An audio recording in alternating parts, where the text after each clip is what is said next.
Halo teman-teman, saya Lukas dari Andrian. NIM 1118046. Video ini dibuat untuk tugas UTS mata kuliah Manajemen Lembaga Keuangan Grup C. Selamat menyaksikan teman-teman.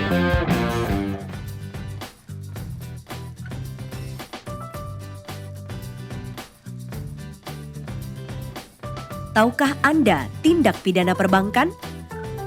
Mari mengenal tindak pidana perbankan. Secara terminologi, istilah tindak pidana perbankan berbeda dengan tindak pidana di bidang perbankan.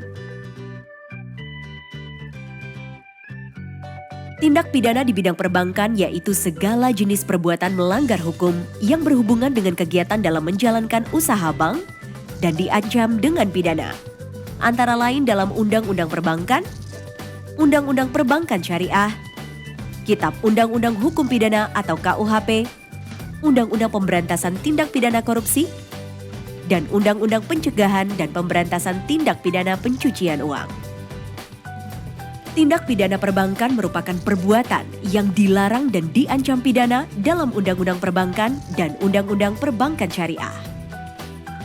Tindak pidana perbankan atau yang dikenal dengan TP Bank adalah tindak pidana yang memenuhi unsur-unsur sebagaimana dimaksud dalam pasal 46 sampai dengan pasal 50A Undang-Undang Perbankan atau pasal 59 sampai dengan 66 Undang-Undang Perbankan Syariah.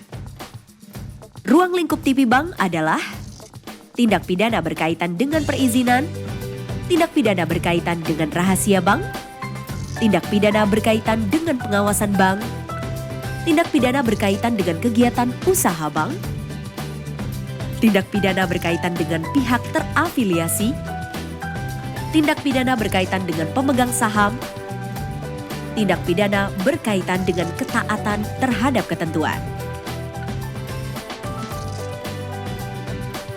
Lalu, seperti apa contoh kasusnya? Dimulai dari kasus penghimpunan dana tanpa izin. PT Bata Bersaudara adalah sebuah perusahaan milik Bata dan 3 orang adik kandungnya, yaitu Bati, Bate, dan Batu. Bata sebagai direktur, Bati sebagai wakil direktur, serta Bate dan Batu sebagai marketing. Awalnya Bata menjalankan usaha sendirian dengan menawarkan investasi dengan bunga 5% per bulan kepada orang-orang di sekitar tempat tinggalnya. Dana terkumpul semakin besar. Bata mulai ekspansi anggotanya dengan melibatkan Bati, Bate, dan Batu. Cara menarik masyarakat dengan membagikan brosur, memberi hadiah, menjadi sponsor acara, dan menggelar pertemuan dengan tokoh masyarakat setempat.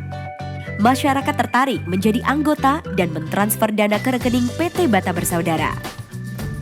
Dalam waktu 2 tahun, 7.000 orang berinvestasi dengan dana sebesar 800 miliar rupiah.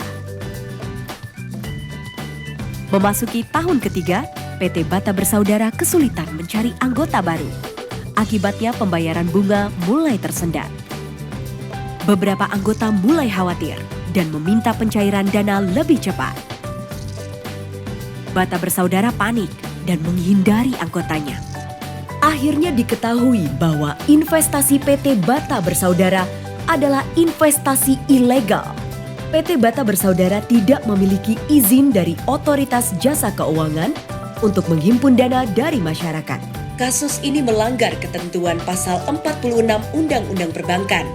Dan berikut adalah tipsnya. Tips pertama, pastikan bahwa orang atau badan usaha yang menawarkan produk investasi telah memiliki izin sesuai dengan kegiatan usahanya. OJK, Kementerian Koperasi dan UMKM, Badan Pengawas Perdagangan Berjangka Komoditi. 2. Pastikan adanya surat izin usaha perdagangan atau SIUP, tanda daftar perusahaan atau TDP, dan izin lainnya. 3. Pelajari investasi yang ditawarkan seperti tujuan investasi dan suku bunga yang diberikan. 4. Jangan tergiur dengan janji keuntungan yang tidak wajar. 5. Lakukan pemantauan secara berkala terhadap perkembangan produk yang diinvestasikan. Selanjutnya, kasus pencatatan yang tidak benar pada transaksi nasabah. Libra, seorang relationship manager Bank Zodiak yang berparas cantik dan ramah, yang juga menjadi seorang komisaris di suatu perusahaan perdagangan skala kecil bernama PT Sagittarius. Melihat penampilan dan daya pikat dari Libra, banyak nasabah yang mempercayakan pengelolaan dananya melalui Libra, termasuk Aries, Leo, dan Virgo. Ketiga nasabah tersebut menjadi nasabah prioritas Bank Zodiak. Aries, Leo, dan Virgo sudah menjadi nasabah prioritas selama 3 tahun. Pada awalnya nasabah prioritas tetap datang ke bank untuk keperluan bisnis dan langsung ditangani oleh Libra.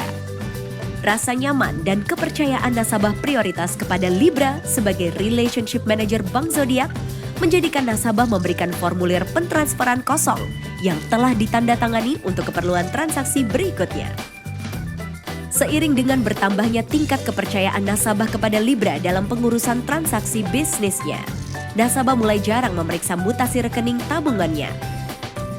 Kepercayaan tinggi dari nasabah tersebut membuka peluang dan niat buruk dari Libra yang memiliki gaya hidup mewah dan hobi mengoleksi barang-barang berkelas. Libra mulai menyalahgunakan formulir transfer kosong yang telah ditandatangani oleh Aries, Leo, Virgo, dan 33 nasabah lainnya. Bahkan dalam aksinya, berani memalsukan tanda tangan beberapa nasabah. Formulir transfer yang tidak sah diserahkan ke teller dan diotorisasi oleh head teller yang mengira formulir transfer tersebut dari nasabah sebenarnya.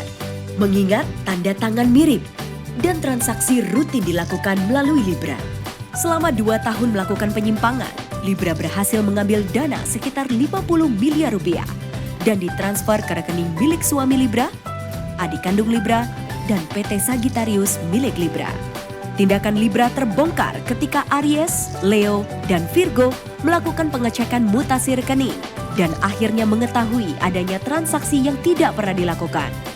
Bank Zodiak dan pemeriksa OJK melakukan pemeriksaan dan mengetahui penyimpangan yang dilakukan Libra yang juga menimpa beberapa nasabah prioritas lainnya. Kasus ini melanggar pasal 49 ayat 1 huruf A Undang-Undang Perbankan. Dan berikut tipsnya. Tips 1. Upayakan nasabah melakukan transaksi langsung dengan mendatangi bank. Namun, jika butuh bantuan petugas bank, sebaiknya nasabah melakukan konfirmasi atau pengecekan terhadap transaksinya. 2. Cetak secara berkala buku tabungan dan cocokkan dengan slip penyetoran atau penarikan. Ketiga, jangan menitipkan buku tabungan pada petugas bank atau orang lain. 4. Jangan menandatangani formulir atau slip setoran atau penarikan atau transfer yang masih kosong. 5. Tingkatkan pengawasan dan supervisi dari atasan sehingga mengurangi perbuatan oknum yang tidak bertanggung jawab. Keenam, perhatikan gaya hidup pegawai bank yang ada.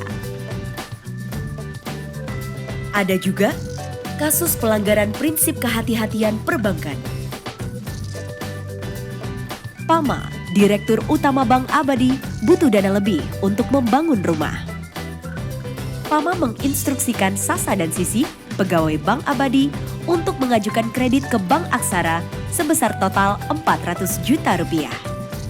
Pengajuan kredit ke Bank Aksara menggunakan agunan debitur Bank Abadi yang telah hapus buku dan tidak dicatat dalam buku register Bank Abadi. Dana pencairan kredit Sasa dan Sisi ditransfer ke rekening Pama di Bank Abadi. Dalam pemeriksaan rutin di Bank Abadi, pemeriksa OJK menemukan penyimpangan ketentuan.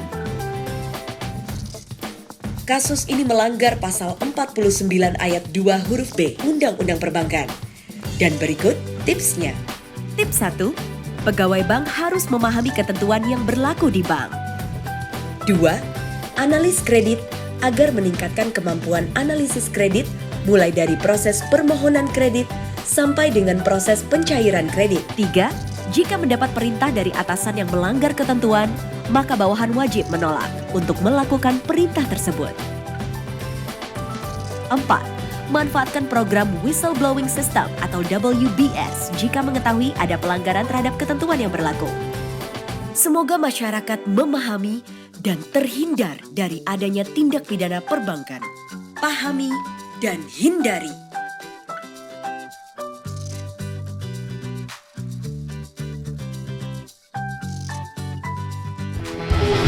Sekian dari pemaparan video tersebut. Terima kasih semuanya. Semoga video ini bermanfaat.